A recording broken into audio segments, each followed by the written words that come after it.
Hello everyone and welcome back to Interface Insights by Design Studio UI UX. I am Naushina and today we are talking about Search UX. Search is one of those features that every product has but very few products get right. And the cost of getting it wrong is higher than most teams realize. Around 70% of users get frustrated and leave, including abandoning shopping carts when they cannot find what they're looking for. So today I'm walking you through the best practices for designing search that actually works. The search bar, the result screen, filters, mobile, and where AI is taking all of this next. So let's get into it. First, let's start with what actually Search UX is. Search UX is not just a search bar, it is the entire journey a user takes to find information inside a product. From the moment they start typing to the moment they find what they need or do not, every part of that journey is a design problem.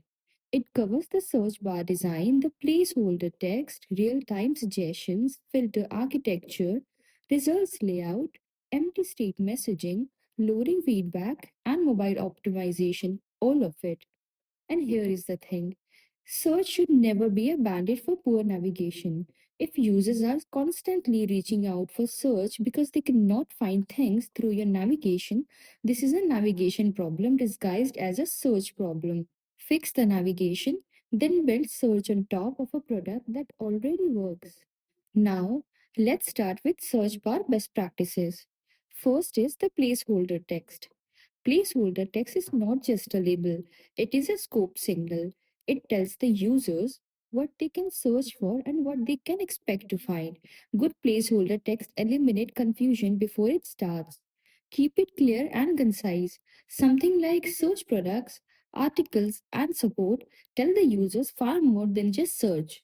It sets expectations, and when expectations are set correctly, users are less likely to feel lost when the result appear. Second is filters. The mistake most teams make is building filters that match the product's internal categorization rather than how users naturally think. Your database might categorize products one way. Your users thinks about them completely differently. Good filter design start with user research. What criteria do users naturally use to narrow down results?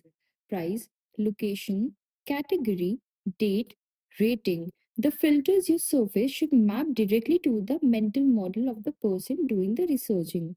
And do not overwhelm users with too many filters options upfront. Start with broad categories. Let user drill down progressively. The goal is to reduce results efficiently without making users feel like they are filling out a form. The third best practice is speed and loading feedback. Fast load times are not optional in search.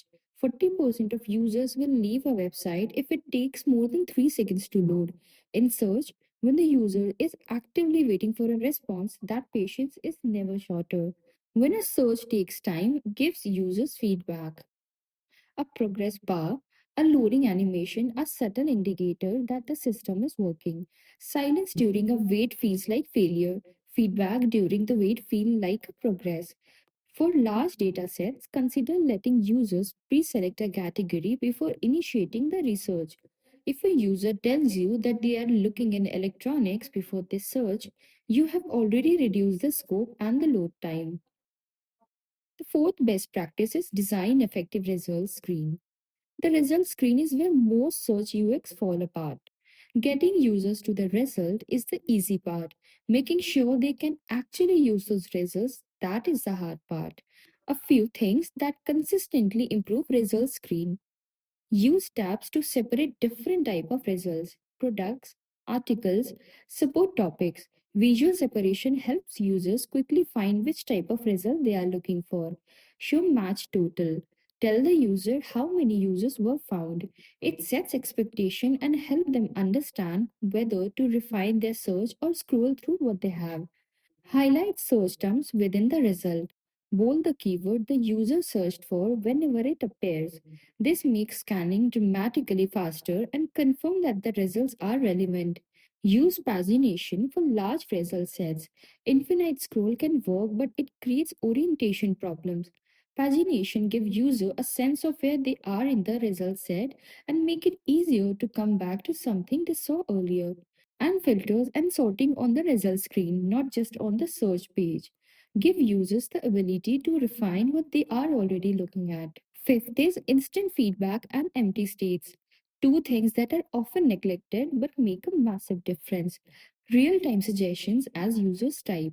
Showing live results or suggestions as someone types speeds up discovery and reduces the chance of a zero result search.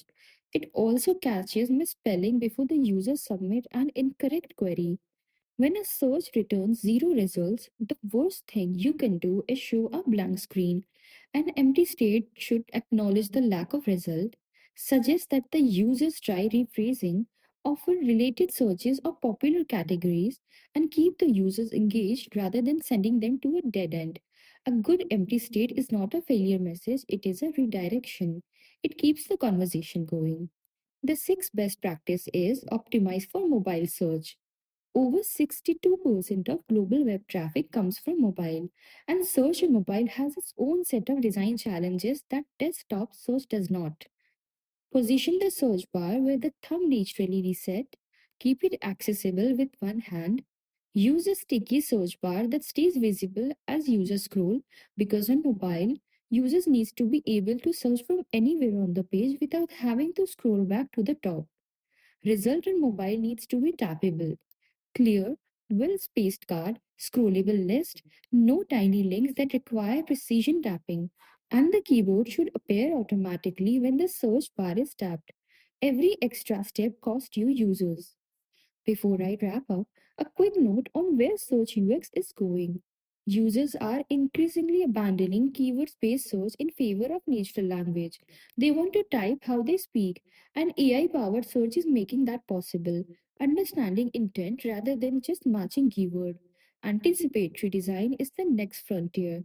Interfaces that predict what a user is about to search for based on their behavior and context. Search the surfaces the right result before the user has finished typing. And the visual search is growing fast. AI driven image search is becoming standard in e commerce. Users can search by uploading a photo rather than typing a description. The search bar is no longer just a text input. All of this points in the same direction. Search UX is moving from finding results to guiding decisions. The goal is no longer just accuracy, it is helping users get the right outcome with the least possible effort. So, to wrap up, great search UX is not about having a search bar. It is about designing the entire journey from the first keystroke to the completed task. Completed placeholder text, filter that match how users think, fast loading with clear feedback, result screen with structure and scanning aids, empty states that redirects rather than dead end, mobile design that respect thumb reach. Get this right, and search stops being a feature your users tolerate and starts being one they rely on. For the full breakdown with detailed guidelines, visual examples, and a deep dive into the structure of a high performing search page, the full blog is in the description below. I am Naushina signing off. I'll see you in the next episode. Till then, take care and keep designing with intention.